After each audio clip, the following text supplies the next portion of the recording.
Hey everyone, this is Don Maguccione back with more quick and accessible health and fitness tips. We're continuing the interview series, and today I'm here with Dr. Molly Keehn. Molly's an educator, an author, and the co-founder of CoJourn, which is what we're going to talk about in the interview today. Molly, welcome. Thank you so much for being here. Thank you. All right. Anything else that you would want to intro as far as bio information, more about you, other than that brief intro that I gave? Well, I live here in Western Mass, and I currently teach at Mount Holyoke College. Okay. And I do work around diversity, equity, and inclusion, and mainly dialogue facilitation. All right. And then CoJourn. Wonderful. I know we will talk more about. Absolutely. So I've talked a little bit about CoJourn and my experience on previous blog posts. If you wouldn't mind, just as the author, explaining what is CoJourn and how did it get started? Yes. So CoJourn is we call it a peer support and accountability program to help people go after goals long term, but using the power of connection of another person. Mm-hmm. I'm citing the subtitle of the book, Harnessing the Power of Connection to Tune into Your Wisdom, Achieve Your Goals, and Create the Life You Want. And it was created, really, it was one of those one-year experiments that I did with a friend back in 2013 when I was at the UMass Amherst trying to finish up my doctorate in education. Under a lot of stress, overwhelmed, and really needing someone to help hold me accountable to things that I wanted to do and changes I wanted to make to be healthy. And so Carl and I, my co-author and co-founder, kind of put together all the things that we knew from, I have a master's in counseling and personal growth work we'd both done and common sense, and created the first version of CoJourn that we just did with each other for a year to help ourselves. And then over time we honed it, and now it's been 6 years and we're in, I think, 43 countries and 38 states, and it's spreading, and we've been tweaking and honing the program. We captured it in this book that came out in September. It's a step-by-step guide. All right.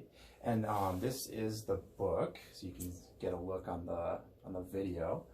And so in addition, I appreciate that in the book it tells that detailed story about how CoJourn was developed and some of you and Carl's insights on what it did for you, why it was needed. Mm-hmm. Can you share a little bit more about the research that you reference into that development? I thought that was great that there's two different sides. So there's like the practical application, I'm doing this and I know it's going to work for me, but then also there's a fair amount of research that went in as far as the development and goals end. Yes, absolutely. And when we were creating CoJourn, I was in the midst of my dissertation, research for my dissertation, and really looking at the impact of technology on human connection.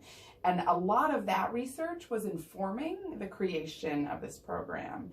And so CoJourn is built on these two pillars, and one is recreating opportunities for more in-person, face-to-face, or more authentic human connection, not mediated by technology. At least real-time human connection. Yeah. And then also increasing follow-through on things we want. And so the research that was, I think my orientation is really around the connection piece of CoJourn and the impact. There's one study from the General Social Survey that found that the number of confidants that people report having in the United States dropped from an average of 3 per person to an average of 2 over a 15-year span. And then 25% of people say they don't have anyone. And in the study, they define confidant as someone you can turn to in an emergency or tell most anything to. Okay. And it really correlates with research on increasing loneliness and all the mental health impacts of social isolation. And so when we were creating CoJourn, we were I was noticing that I was having more and more Facebook friends, right? And this larger network, but fewer people that I felt like were really in there with me day to day or knowing, and I was noticing that trend in my own life and wanting to do something to shift that. Yeah. And then the follow-through piece, accountability partners are, it's nothing new. That's been done for a long, long time. And the value of, there's some research that shows that if you tell someone you're going to do something, write it down and follow up with them, that you're 76% likely to do what you've set out to do, as opposed to 35% likely if you don't set those mechanisms in place. And so it was really about using that in simple ways to support ourselves. And then finally, CoJourn is based on these 8 core components, or what we argue are what make it work. Like a lot of people will start an accountability partnership that might fizzle out, or things might happen, there might be tangles. And so we put these different elements in place, and a lot of them are, based on research-backed strategies, which I can say more about later. But. Wonderful. So on the topic of a partner, so you mentioned the importance of finding a confidant, and that's part of what the program is. You work with a partner during this period of time. Mm-hmm. What are some strategies for looking for a partner, and what are some things maybe to avoid when you're trying to find someone that would make a good CoJourn partner? Mm-hmm. And I think finding a CoJourn partner is one of the trickiest parts of the program for people, to think about who would I want to, share things with. Mm-hmm. And there's 2 approaches. One is finding someone who you're already close with, and you trust that they can keep things confidential, and that they'll be able to, back you on your big goals. And we have a number of people who do that, people who maybe choose a family member, a sibling, a cousin. We have a lot of college roommates reunited 20 years later, mm-hmm. or 40 years later. And then people choose someone that they don't know very well yet at all, but maybe get a good feeling about, and then use CoJourn to, through CoJourn, they build a deeper relationship. And we always say that really anyone could be a CoJourn partner as long as you somewhat trust them, mm-hmm. and that they want to do it. And so kind of coercing someone into doing it with you, or, it doesn't tend to work. And then in the book, and in our guidebook, we have other tips and tricks of things like, it's not good to have someone who you feel competitive with, okay. or you feel like you really put them on a pedestal and think they're amazing, and so maybe they can help you be better. It can set up some trickier dynamics. Okay. Yeah. All right. Thank you so much. And so one of the things also I found very interesting about CoJourn is the concept of starting with a guiding theme, mm-hmm. and really focusing on one major area, as opposed to sometimes, I know I've fallen into this in the past, making a New Year's resolution and basically saying I'm going to fix the following 10 completely unrelated aspects of my life and everything's going to be great, and then really having a hard time keeping track and following through. Can you talk mm-hmm. about the difference of a guiding theme versus trying to fix everything all at once? Yes. Oh, and that's one of our 8 core components of the program, is that it's a singular focus on one broad area of change. Mm-hmm. And really it's like, we always cite the proverb, chase 2 rabbits and you catch neither. Right. And I'm similar to you. I make a million New Year's resolutions, and then like 3 weeks in, I don't even remember what they were, right? Yeah. Like I want to do an overhaul on every aspect of my life. And so we really wanted to go after one area and really be able to make sustained change over time. Not to say that making change in one area can't impact other areas of life. And we have people who maybe veer from that and decide to go after 2 areas, but it's really about like disrupting the myth that multitasking is the way to go, and mm-hmm. the value of just singular focus can be pretty profound. Yeah. Can you share any examples of themes related to health, fitness, or well-being that you've heard of people developing that have been successful for them? Mm-hmm. Absolutely. So the core thing about a guiding theme, it's not measurable, mm-hmm. and it's this broad area that you attend to or go after over time. Right. And so people, when you say well-being, I think that there can be a really broad, like that can look a lot of different ways for different people. But some of the ones that I jotted down a couple, like one that somebody did. And so Carl and I have done over 50 interviews with people who've used CoJourn, and we highlight 12 people's journeys in the book. Yeah. So there's a lot of different angles that people have taken, but someone did transforming my body into a healthy, high-performing machine. Right. So it's like wording that worked for them. Yep. Some people have done feeling strong, fit, and healthy in my body. Playing more is an interesting thing connected to well-being, prioritizing my own happiness, focusing on healthy living, go full throttle. For me, I'm actually at the point where I'm getting ready to finish a CoJourn year and starting another in early April, and I'm playing around with one about making the most alive choices. Mm-hmm. And that, for me, aliveness looks a lot of ways, but some of it is about healthy eating and thinking about like fitness pursuits and feeling aliveness, and some of it's about taking risks or just really being fully present for life. And also, can you talk about how how the guiding theme can help someone develop their own, they're called milestones, but sort of like how goals fit into someone starts with a guiding theme, and then what do they do from there to develop those milestones or those goals that they want to try to accomplish during the program. So once you land on a guiding theme, so let's say this one about transforming my body into a healthy high performance machine, perhaps I'm working on that. Each week you meet with your partner and you basically they just help listen to you and pull out maybe 3 to 5 smaller weekly goals that will help move you toward that. And so, you know, for example, if I was working on this, and it's a great way to place an experiment. So maybe I would say, I want to drink a full glass of water first thing when I wake up every morning. And I want to go to the gym Monday, Wednesday, and Friday at 5 a.m. You experiment with getting up really early and do a Tuesday, Thursday run at lunch. You know, so it can be some of those really specific things. Or it could also be something that's more of a way of being, like, and during that week, I'm going to practice consistent positive body self-talk instead of saying, Molly, you're disaster, you know, like really saying, like, I'm strong and fit and healthy and I'm going after this, and really working on the mental plane. All right. So if you were working with someone or advising them on CoJourn and all they had currently was, I want to lose 20 pounds this year, so that would you encourage them to develop that a little bit more? Because that could be something that's a tangible outcome to chip away at. Would you encourage them to develop a more broad guiding theme? Could that be their guiding theme, or would it fit more into milestones? I want to lose 20 pounds. That's a great question. Yeah. This is one of the more common guiding theme areas that people work on.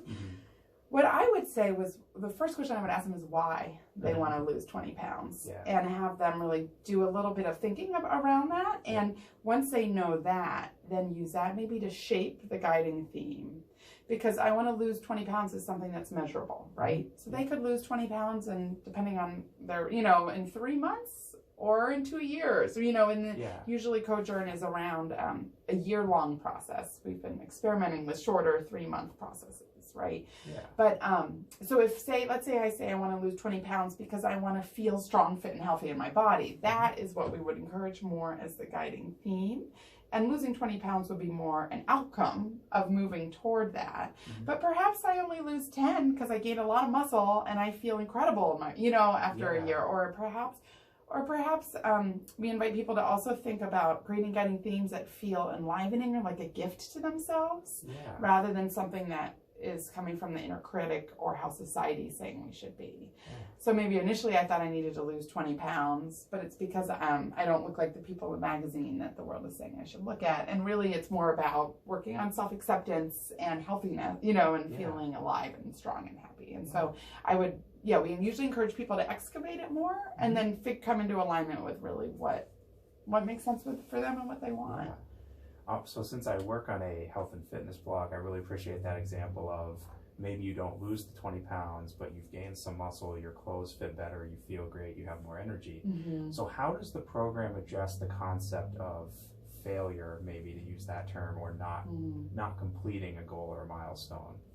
You mean like in a particular week? Yeah, let's say you've got some milestones and life happens, or you just don't follow through. How does the program address those type of situations? Because they do happen, obviously, when you're pursuing goals. Yeah. Well, and the one of the core parts of CoJourn is that it's going after a goal in a sustained way over a long time. And so, of course, right, when we're going after any goal, but if we're thinking about health and fitness, over time, we're going to have a week where, we eat a ton of Cadbury mini eggs and don't go to the gym once. And often that's where we give up. Right, and then say, well, screw it, I messed up, I'm going to keep going down this path, I'm going to gain back the 10 pounds.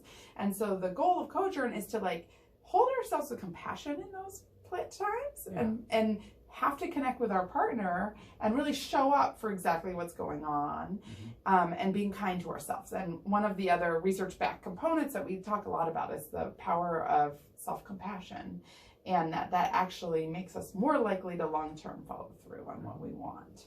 And so really there's no failure in CoJourn, because really the point of CoJourn is just to check in with a partner every week and aim for and work towards something with someone in your corner. All right.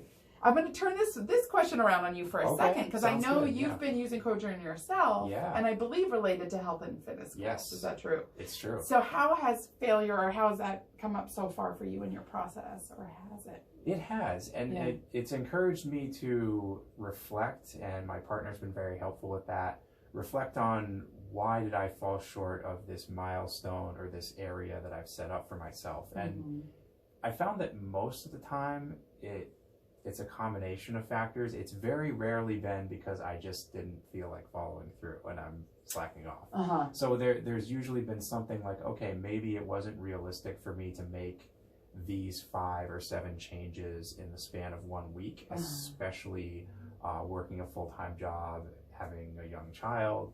So that's given me the opportunity to say, okay, you've got a year, let's be realistic about what you're trying to accomplish, relate it back to the guiding theme, and if something didn't work, is there a version of it that will work for you?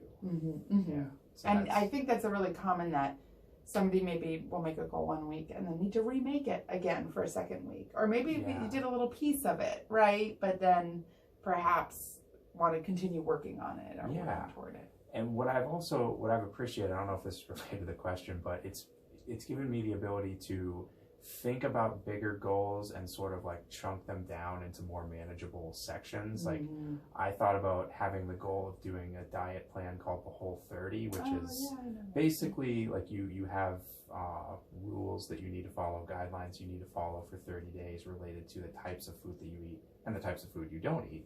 And it's to help explore your patterns around food, and then also do a self-inventory if you might have any undiagnosed food sensitivities. Like, do you feel better when you eliminate certain things from your diet? And it's manageable, I feel. I've never tried it before. I've always thought it'd be a cool thing to do, but it seemed very daunting. So what I've been doing as part of CoJourn is doing parts of it for like a week period of time, like eliminating dairy for a week and seeing how that goes, eliminating grains. And I've actually made eliminating grains just part of my routine. I realized I wasn't eating a lot of them in the first place, and the ones I were snack foods, so it's pretty easy. So yeah, that's been really helpful to say, I've got this big goal and I want to be successful at it, so I'm going to use this program to help me get ready so it's not as much of a shock to the system to try something that different. Right. Oh, I love that. Yeah, that's great.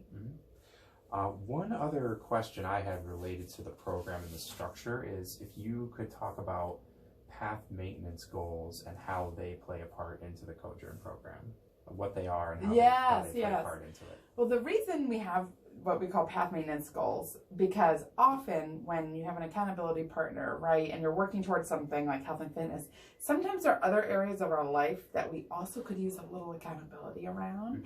And so we created it such that there's some flexibility around that. And so yes, if you're working on being strong, fit, and healthy in your body, ideally your 3 to 5 weekly goals will relate to that, right?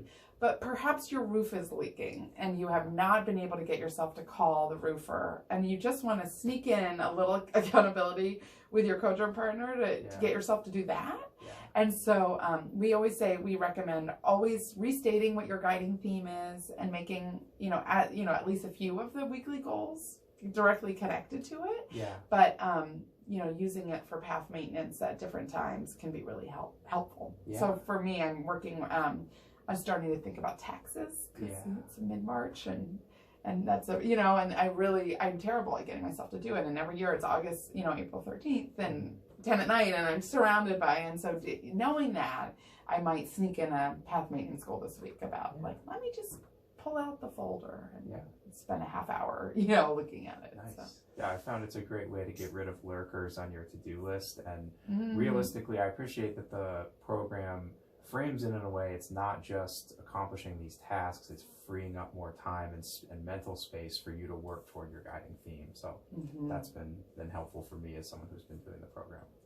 And can I add one thing about, so path maintenance goals, we also have goals called spirit boosters, which are ways when sometimes goal setting can be tedious and we're drilling ourselves and working hard, which is not very healthy, so it can be helpful if CoJourn starts to feel like a dreaded task or to really just have a week of maybe a week of my goal is to have no goals this week. Okay. Or my goal is to take like a bubble bath a couple nights, or to and give the break as needed so that then you can come back. Or I'm going through a really hard time this week and I just want to prioritize being kind to myself. And so at times that can be helpful, particularly around health and fitness goals, because it can help with mental health, which is such an important piece of that. Of course. Yeah. That's actually all the questions I had for you related to CoJourn. Did you have any additional for me or any other information you wanted to share about the program? I think one thing I'd want to say about the program related to health and fitness is that I think mindset goals are also equally as helpful as the SMART specific goals. Right. And I think so. I do triathlons, and I was thinking about, I did the Greenfield triathlon recently, or this is not recently, it was like a year and a half ago, but I had a goal for CoJourn goal, to just have fun and play and be as present as possible and feel gratitude at what my body is able to do, rather than I want to PR, I want to get this particular time, and it was one of the most delightful experiences of my life. I did the swim, I high-fived people, I giggled, I laughed, I handed out jelly beans during the run. Yeah. And then I finished, and I was second in my age group and PR'd by 5 minutes. And so much of that was because of the joy and the presence and the shift. And so I think for so many different areas, related to health and fitness, it can be helpful to think about how, or really be mindful and notice what the food tastes like, or be kind to ourselves as we're working toward health and fitness goals. And I think it can be a helpful way to experiment and reshape some of our own patterns around ways of being. Yeah, that makes a lot of sense. You just gave the example about the food.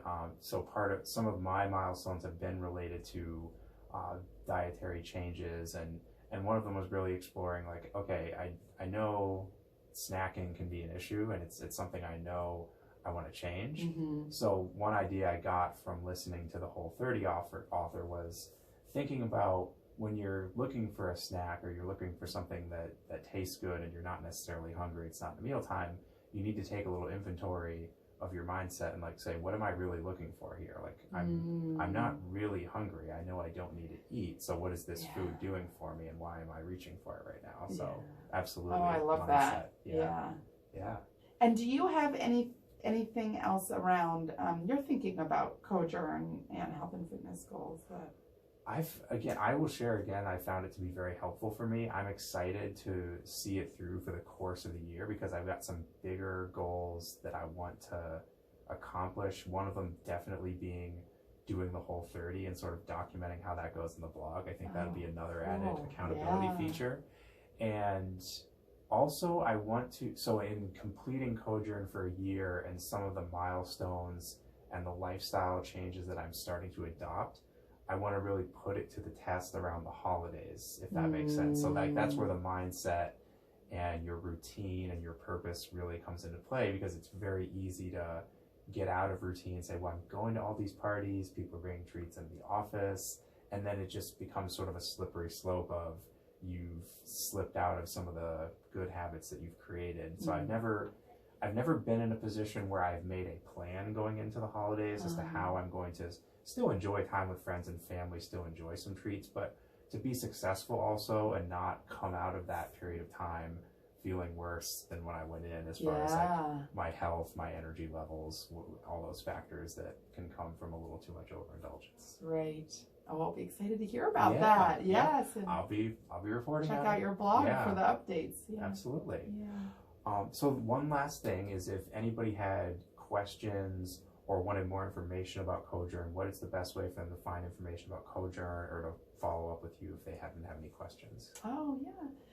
So we have a website, www.cojourn.org, and there's a contact, button on there and the email for CoJourn is connect@cojourn.org. Right. And then we're on social media, on Facebook as CoJourn, and Instagram as CoJourn International.